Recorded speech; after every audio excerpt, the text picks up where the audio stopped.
Time for our North Country history lesson. We are learning the origin story of Kinney Drugs. I love it. The pharmacy chain was started in Gouverneur by a well-respected resident. Kinney Drugs is a staple of the area with 95 stores across New York and Vermont. But what's now a large chain had humble beginnings. Kinney Drugs started in Gouverneur in 1903. Bert Kinney was born in 1873. He began working in the Draper Drug Store.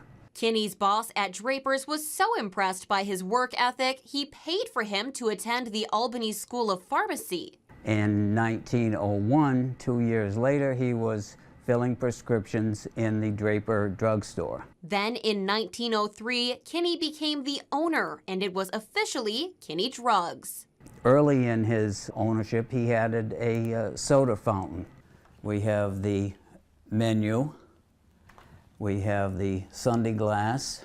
The establishment was doing very well. Expansion was inevitable. In 1928, a second store was added in Messina. Then stores were added in Adams, Potsdam, Ogdensburg, Pulaski, and eventually Watertown. And he used his wealth for the community, donating to the Gouverneur Country Club and the Kinney Nursing Home, which has since closed. He was a very beloved individual throughout his life in Gouverneur.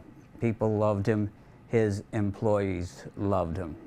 Very respected man. Kinney died in 1966, but his legacy of looking after his workers lives on through the company's employee-owned policy and the many stores bearing his name.